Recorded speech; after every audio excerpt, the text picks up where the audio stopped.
प्रिय, काम के शुरुआत से काम का अंत उत्तम बा। केहू के जन्म के दिन से मौत के दिन उत्तम बा। प्रिय भाई और बहन लोग, हम गारंटी के साथ 5 बरिस और जियब कहे वाला केहू बाटे का? रउआ कोनो सामान खरीदिला तो गारंटी मिलेला, हाँ कि ना? मान ली फैन खरीदिली, 7 साल के गारंटी हवे फैन के गारंटी। रोरी वॉशिंग मशीन के गारंटी बा। रउआ फ्रिज खरीदब ओमा गारंटी मिल सकेला। रउआ एसी खरीदब ओमा भी रउआ के गारंटी मिली। रउआ बाइक खरीदब ओमा रउआ के गारंटी मिली। रउआ फोन खरीदब ओमा रउआ के गारंटी मिली। रउआ जौन सामान खरीदब ओमा रउआ के ओमा गारंटी मिल जाई। बाकी खरीदे वाला इंसान के एक दिन के गारंटी नहीं खे, बाकी ना। कबही सोचली का राउर गारंटी बा? रउरी जीवन के गारंटी बाटे। 24 घंटा तक हम गारंटी से जी सकिला, ऐसन कहे वाला केहू बा का? हवे तो बतावे। रउआ जौन सामान के उपयोग करतनी गारंटी बा, बाकी राउर गारंटी नहीं खे। रउआ कब मरब रउआ के मालूमे ना होई। एगो टाइम फिक्स बाटे। हम डरावे के कोशिश नहीं करत, सच्चाई बतावत हई। हमहन का एगो टाइम फिक्स हो गइल बाटे। प्रिय, एगो परिवार में पति बहुत दिन से नॉर्थ में नौकरी करत रहले। पत्नी बच्चा हैदराबाद रहले। विवाह के कुछ समय के बाद ट्रांसफर होके उनकरा के जाए के पड़ल। साल में 2 बार वो आवेलन। बच्चन के साथ उनकरा पत्नी के हैदराबाद में ही रहे के पड़ल। बहुत समय से आशा से वो इंतजार करते रहले। इधर पत्नी इंतजार करते रहली पति आ जाए, बच्चा इंतजार करते रहले पिताजी आ जाओ। इनकरा आशा के अनुसार, चाहत के अनुसार उनका ट्रांसफर हो गए। फोन कैले, प्रिय हम आवत हई, हैदराबाद आवत हई। फोन कैले, ट्रांसफर हो गइल बा, हैदराबाद ट्रांसफर भइल बा। अब हमनी के अलग अलग रहे के जरूरत नहीं खे, परिवार के रूप में एक साथ रहे के। पति बहुत खुश भइले, पत्नी बहुत खुश भइली, बच्चा बहुत खुश भइले। हम आज ट्रेन से आवत हई कहले। सिकंदराबाद पहुंच के पत्नी के फोन कैले और कहले हम उतर गईली, 1 घंटा में हम घरे पहुंच जाए। पत्नी, उनकरा घर के लोग, उनकर माता पिता, बच्चा बहुत खुश भइले। 1 घंटा में आवत हई। 1 घंटा हो गई, ना पहुँचले। का बात हो अब तक ना आइले? 2 घंटा हो गई, ना पहुँचले। 3 घंटा हो गई, ना पहुँचले। 4 घंटा हो गई, ना पहुँचले। यही बीच उनका घर के सामने एम्बुलेंस आइल। कहें जी फलाना व्यक्ति के घर यह हुए? हाँ जी, यह घर, यह घर है। जल्दी जल्दी वो जाके एम्बुलेंस में से एगो डेड बॉडी के बाहर निकलने, लिया के सामने रख लें। ई का है? ई डेड बॉडी के कर है। ओके खोल के देखला पर हम आवत हई 1 घंटा के अंदर जे कहले रहे आगे ले प्रिय, जीवित ना प्रिय, लाश के रूप में। पत्नी, बच्चा लोग, माता पिता, भाई बहन घंटा भर में आवत हई कहला से सच में आवत हुआ सोच के कितना खुश भइले। लाश के रूप में अइलनी का। सिकंदराबाद स्टेशन से जब घर की ओर बस में आवत रहले प्रिय, वो बस में खुशी के साथ बैठले। अचानक कोनो गाड़ी बस के आगे आ गई तो ड्राइवर एकदम से ब्रेक मरले। वो बैठल व्यक्ति सामने वाला सीट के जौन रोड रहेला देखेली ना, वो रोड से टकरा गए प्रिय। जोर से जैसे टकराइले, माथा में जोर से चोट लगला से वो ऐसे ही पड़ गईले, वो मर गईले। ए बीच के उनके हॉस्पिटल ले गई। उनकरा जेब में एड्रेस देखले, लाश के घरे लिए ले। 1 घंटा में कहले आई, ना आइले। टाइम फिक्स हो गई। इस संदेश के सुने वाला प्रिय भाई और बहन लोग के जानत हवे, ई रउरी जीवन के आखिरी सप्ताह होखे, ई रउरी जीवन के आखिरी महीना होखे, या रउरी जीवन के आखिरी साल होखे, या रउरी जीवन के ई दिन अंतिम दिन होखे, के जानता। परमेश्वर आज के दिन रउआ के देखत होखे। अंतिम अवसर रउआ के देत होखे रउरी जीवन के सही करे खातिर, रउरी जीवन के सुधारे खातिर, रउरी जीवन में रहे वाला अपवित्र काम के छोड़े खातिर के, रउरी जीवन के परमेश्वर के अर्पण करे खातिर के, स्वर्ग में स्थिर स्थान पावे खातिर के। हो सकेला परमेश्वर आज के दिन रउआ के आखिरी मौका देत हमें। ये अवसर के रउआ खोआ देब त जो न मंजिल पर रउआ के जाए के बाद ना पहुंच पाए। फिर से कहत हैं, काम के शुरुआत से काम के अंत उत्तम हवे। केहू के जन्म के दिन से मौत के दिन उत्तम हवे। यदि आज रउरी जीवन के आखिरी दिन हवे त ओकरा के रउआ कैसे खत्म कर चाहत हैं? परमेश्वर की संतान के रूप में खत्म करब या एगो शराबी के रूप में?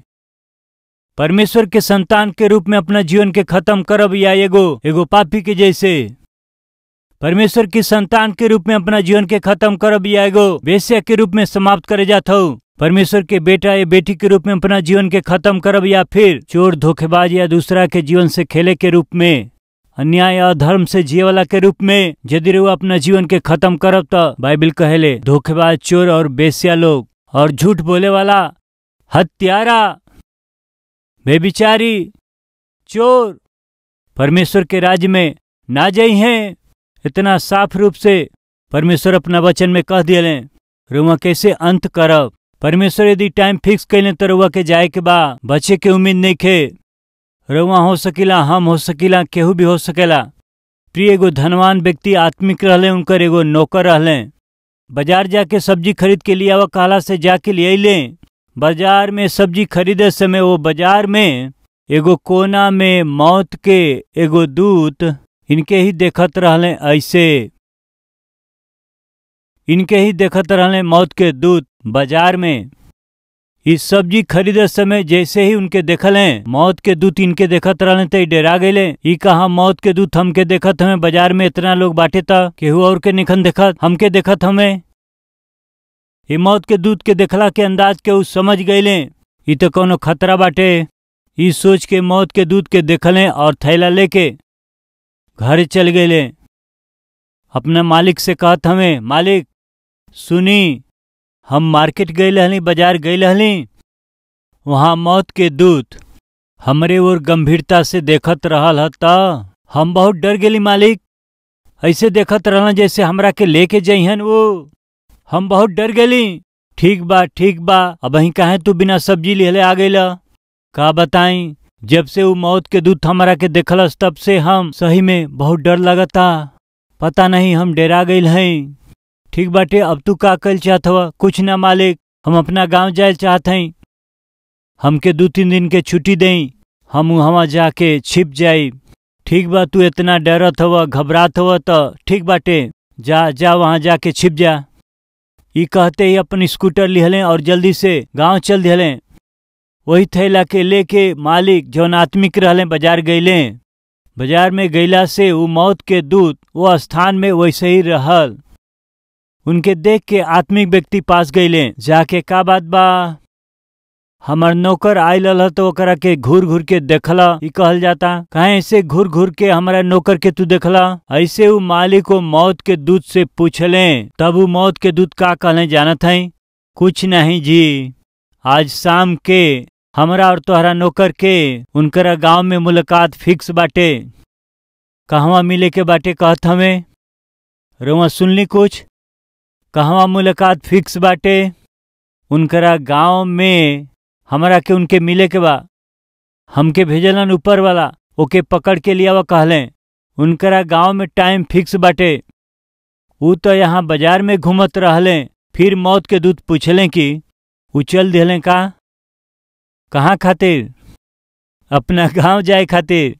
मालिक कहे लगले, टाइम फिक्स कर दिहली ना, जगह फिक्स कैली ना?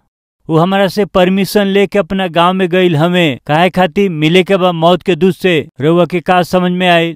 टाइम फिक्स हो जाइला से प्लेस भी फिक्स हो जाला, बच्चे के कोनो चांस ना रहेला। प्रिय वचन में हम देखेली ना, दुष्ट के नाश हो गईला से हम खुश ना होखिला। वो दुष्ट यदि अपना चाल चलन के सही कर लिहला से, सुधर गईला से हमके आनंद मिलेला। प्रिय रहुआ अपना पाप में ही रहुआ मर जाई, परमेश्वर ना चाहेलन। इतना सीधा और साफ रीति से रहुआ अपना जीवन में संदेश ना सुन ले होखब। मौत के विषय में रहुआ यदि आज सुनत है तो कारण जानत है परमेश्वर रहुआ से प्रेम करेला। यही से राउर नाम नरक में जाए वालन के लिस्ट में बा। यही से कल या परसों रउरी जीवन के अंत आवे वाला बाटे। यही खातिर से रउआ मर के नरक में सीधे मत जाए। यही से रउआ नरक में पड़ के तड़पत रही ना चाह के रउआ खातिर संदेश परमेश्वर देत हमें। आज केहू के संदेश चाही त कहीं संदेश चाही कहला से शायद ये सप्ताह रउरी जीवन के अंतिम सप्ताह होके। यही से ही परमेश्वर व के संदेश देत हमें। उ के हा उ खाली परमेश्वर जानत हमें। उ कहाँ हमें खाली परमेश्वर जानत हमें। बाकी काहे ई संदेश रउआ के परमेश्वर देत हमें जानत हई। परमेश्वर घूमत हमें। आज हमनी के बीच में वो घूमत हमें। काहे घूमत हमें? बचावे खातिर के।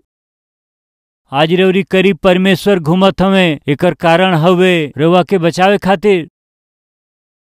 रउआ पाप में बांधल बानी, अपवित्र आदत में रउआ बन्हाइल बानी, कामुकता के काम से रउआ बन्हाइल बानी, अधर्म के कमाई से रउआ बन्हाइल हई, अनैतिक जीवन में रउआ बन्हाइल हई, बन्हाइल बानी। यही से रउआ के छोड़ावे खातिर परमेश्वर आज ये संदेश के रउआ के देत हई। रउआ के कही काम करे के बा। प्रभु इस संसार में आवत समय हम बता के ना आइली, इस संसार के छोड़त समय भी हम बता के ना जाए।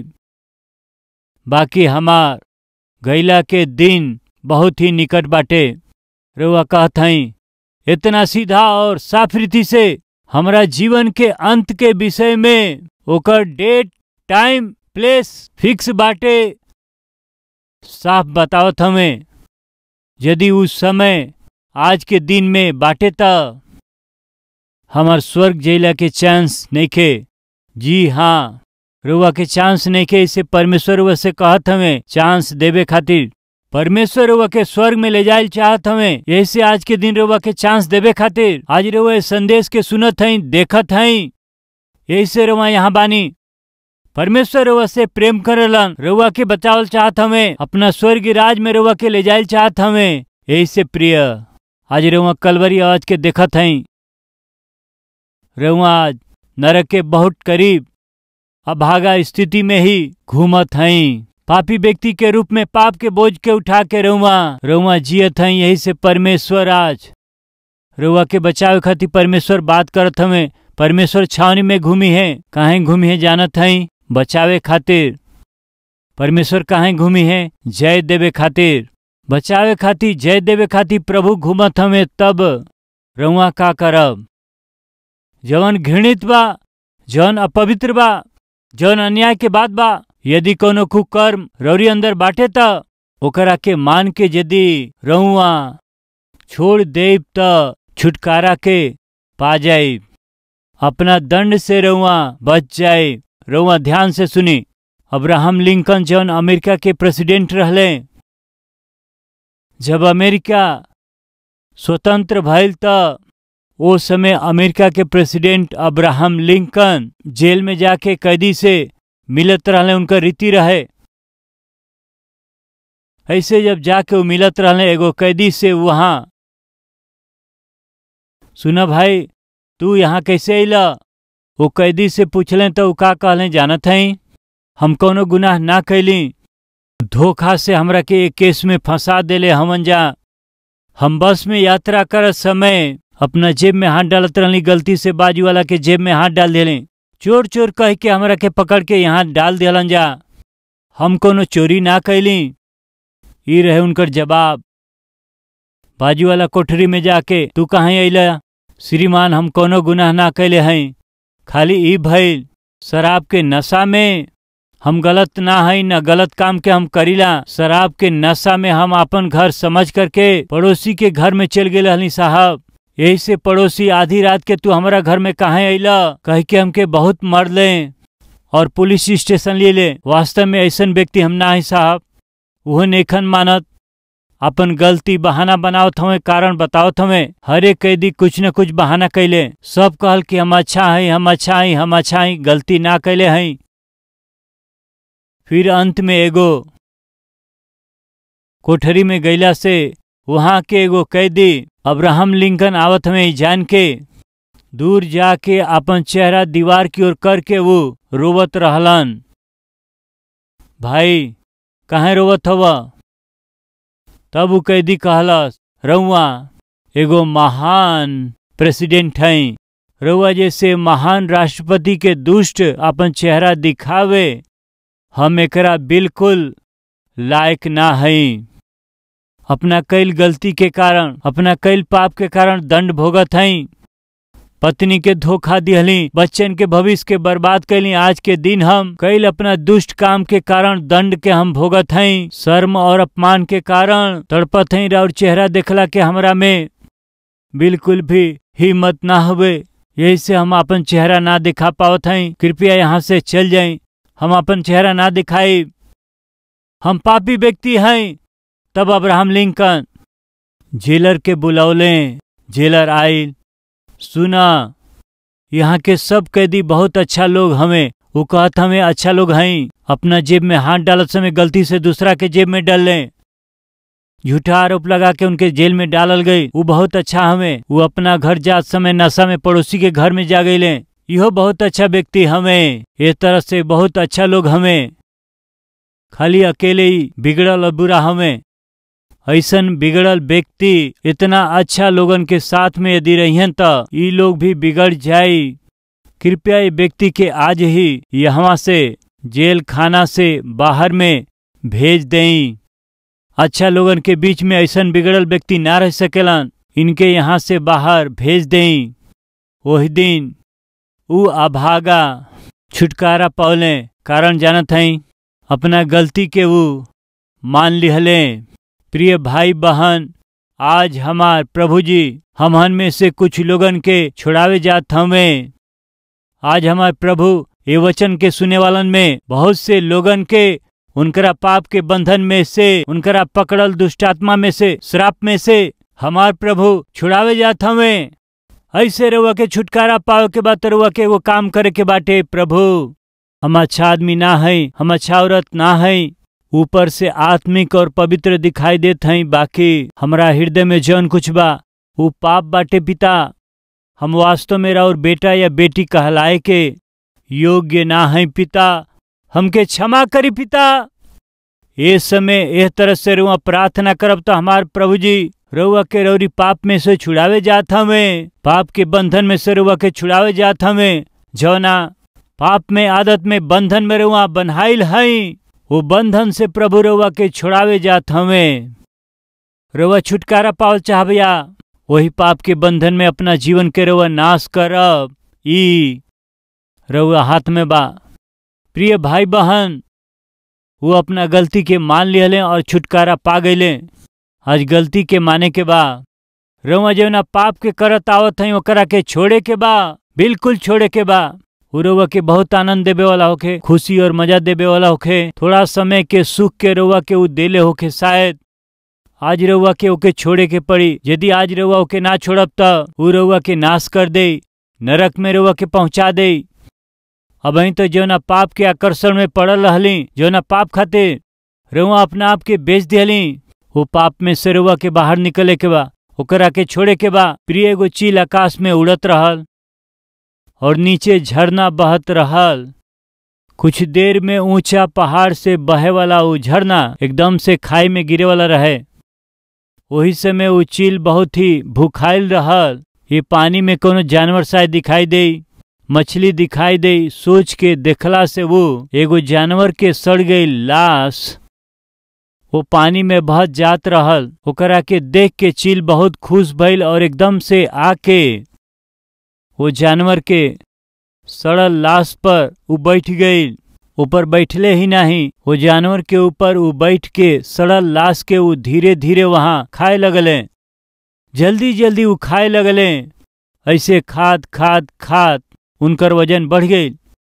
ऐसा वो बैठ के खाद समय बड़ा आनंद और खुशी से पूरा संतुष्टि से खैला के बाद में जब उनकर पेट भर गई, आंख उठा के देखलन कि वो लाश बिल्कुल खाई में वहां गिरे वाला रहे। समझ में आ गई वो चील के अबही एकरा के ना छोड़ब तो एकरा साथ हमहू खाई में गिर जाए। समझ में आ गई। यही से वो दोनों पांख के फैला करके ऊपर उठे के कोशिश कैले, ना उठ पौले। कारण जानत हई, वो चील वो लाश के ऊपर बैठल रहे तब वो हल्का रहल।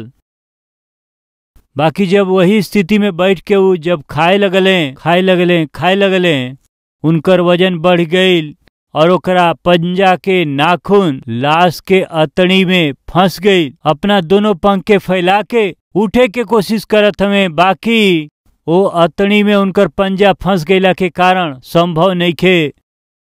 बहुत कोशिश कैले प्रिय, उठे के बा ना उठ पौले। ऐसे वो कोशिश करत रहले। कोशिश कैला पर ही वो लाश के साथ वो चील एकदम वो खाई में गिर गईले, अपना प्राण के खो दिहले।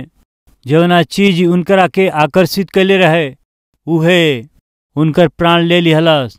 प्रिय भाई बहन, आज जौना वस्तु से रुआ आकर्षित होत हई, जौना पाप से रुआ आकर्षित बानी, जौना पाप में मित्रता से रुआ आकर्षित हई, जौना गलत संबंध के कारण रुआ आकर्षित भइल बानी, जौना पाप में अधर्म के कमाई से रुआ आकर्षित बानी, जौना पाप में आदत से रुआ आकर्षित बानी, सुनी उहे रुआ के बंदी बनावे जाता, उहे रुआ के पकड़े जात हवे, उहे रुआ के पकड़ के जाए वाला बाटे नरक की ओर। जौन लाश उनकरा के आकर्षित कैलस, जौना लाश से उ पेट भरे के कोशिश कैले, खुश होखल चाहले, उहे लाश चील के मौत के कारण बनल। पाप के स्वभाव यह है, थोड़ी देर रुआ के आनंद दे, थोड़ा देर रुआ प्रसन्न हो जाई, ऐसन करी, लेकिन ओकरा बाद रुआ के ऐसे स्थिति में डाल दे। प्रिय भाई और बहन, रुआ अच्छा से जानत हई रुआ कौना पाप के गुलाम बानी, कौना गलती के लगातार करत हई, कौना पाप के, कौना गलती के, कौन नशा के आदत के, कौन गंदा आदत के रुआ जीत नहीं की पावत, रुआ अच्छा से जानीला। बाकी परमेश्वर आज प्रतिज्ञा देत हमें, हम छावनी में घूमत हई बचावे खातिर। इस समय परमेश्वर हमनी के छावनी में घूमत हमें रुआ के छुड़ावे खातिर। छुड़ावल गईला खातिर रुआ तैयार हई त छुड़ावे खातिर हमारे परमेश्वर तैयार हमें। रुआ के एगो काम करे के बा, हम कहिया मरब हमके नइखे मालूम, हो सके आज ही हमके मरे के पड़े। यदि आज के रात हमके मरे के पड़े त सीधे हमके स्वर्ग में जाए के बा, त एगो हमके काम करे के बा। अब वही जौना हाल में बानी वही हाल में जीवन अर्पण कैल हमरा खातिर अच्छा है। अब वहीं तक जे यीशु मसीह के उद्धारकर्ता ग्रहण ना कैल रउआ में बहुत लोग होई, तो सुनी जा, आज रउरी जीवन में यीशु जी नहीं खन। बाकी राउर सोच का हवे कि कहियो न कहियो हम प्रभु यीशु पर विश्वास करब, कहियो न कहियो अपना जीवन के यीशु के हम दे दे, तब से हम आत्मिक जीवन बिताए। ऐसन विचार हुआ में बाटे, कहियो न कहियो यीशु के अपन उद्धारकर्ता ग्रहण करके तब से हम अच्छा से जियब सोच के अपना जीवन के रुआ बितावत हई। बाकी यदि वो दिन ना आई तब तक यदि रुआ जीवित ना रहता, यही हफ्ता रुआ के मरे के पड़े तो का फायदा। ऐसे ही रुआ सोचत है ना अपन जीवन प्रभु यीशु के देवे के बा। ऐसे ही रुआ सोचत है ना प्रभु के अपन उद्धारकर्ता ग्रहण करके पवित्र जीवन जिए के बा। जवन रुआ सोचत है आज से ही शुरू कैला से वो कितना अच्छा हुई। रुआ जवन सोचत है ओके आज से ही प्रभु के सौंप के अपन जीवन सुधारे से कितना अच्छा हुई। प्रार्थना करी जाए, हर एक जन प्रार्थना में सहभागी होके।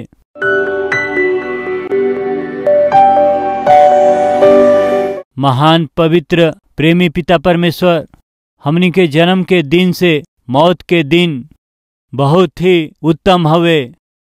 कहाँ जन्म ली, केकरा से जन्म ली, कौना स्थिति में जन्म ली, कैसे जन्म ली, कोनो महत्व नहीं के। बाकी राउर बेटा और बेटी के रूप में, पाप खातिर क्षमा पावल व्यक्ति के रूप में, रौरी संतान के रूप में यात्रा के खत्म ना कर पाई तो नरक से ना बच सकीला। हजारों लोग रौरी उपस्थिति में आज बाटे, अपना जीवन के रौरी हाथ में देत हमें। खाली एक ही आशा बा, रउआ बचा ले, शत्रु से जय दे, इस संसार की यात्रा खत्म कैला के बाद स्वर्ग में लेके जाए। आशा के साथ पिता अपना पुराना गंदा के जीवन के छोड़त हैं।